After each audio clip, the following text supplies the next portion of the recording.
Hey everybody, it's Mike Frieder with On-Call Compliance Solutions and another compliance tip of the week. Today we're talking about NIST SP 800-171 Control 3.1.13, employ cryptographic mechanisms to protect the confidentiality of remote access sessions. So, whatever that means, right? Hey look, as always, we like to go through a sample answer first, and then we'll kind of explain a little bit more about what this all means. So, if we were to give a sample answer to 3.1.13, it sounds something like this. Implemented, all remote access sessions, like VPNs, are encrypted via FIPS-140-2 encryption.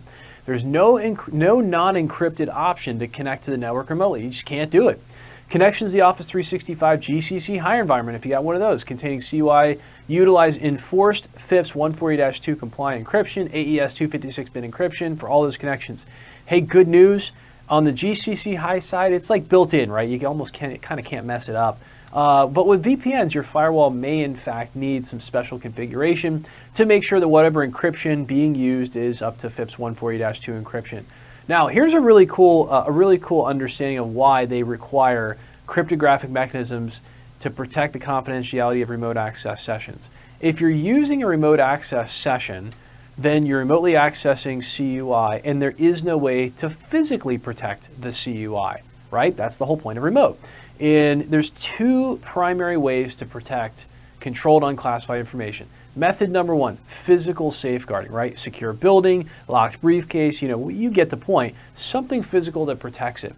The second way that you can encrypt it is with what is referred to as a FIPS-validated. In other words, the government has said this is really secure, FIPS-validated encryption. So not just any encryption will do, it's got to be FIPS-validated, particularly FIPS-140-2 and above. And essentially what it means is, hey, look, if you can't physically protect access to how to get at CUI, a great example is a wireless network, right? You can't physically protect a wireless network. It could go outside the walls of your office. So in that case, the wireless network has to be properly secured with FIPS-140-2 validation. So again, pretty cool background on that one. Again, there is a method to the madness. There are some encryption types out there that are pretty easily hackable. And it's important to make sure that not only are we encrypting those connections, but also that we're doing it in the best possible way in order to ensure confidentiality. So hey, if you're trying to comply with DFARS NIST SP 800-171 or CMMC on your own, and you're looking for help, our compliance experts are always on call for you. Visit NIST 800-171compliance.com or check out the bio below for links to make life easy. There you can find more information about how we can help, self-schedule time at your convenience with one of our compliance experts through any form on our website, or learn more about how our completely done-for-you services that you can have on your way to being compliant in just 2 to 3 days. Okay, 2 to 3 days, that's it. It's super easy, no long-term commitment, no 3-year commit. I keep hearing about other companies doing that. Look, 2 to 3 days, we're done, and then it's up to you.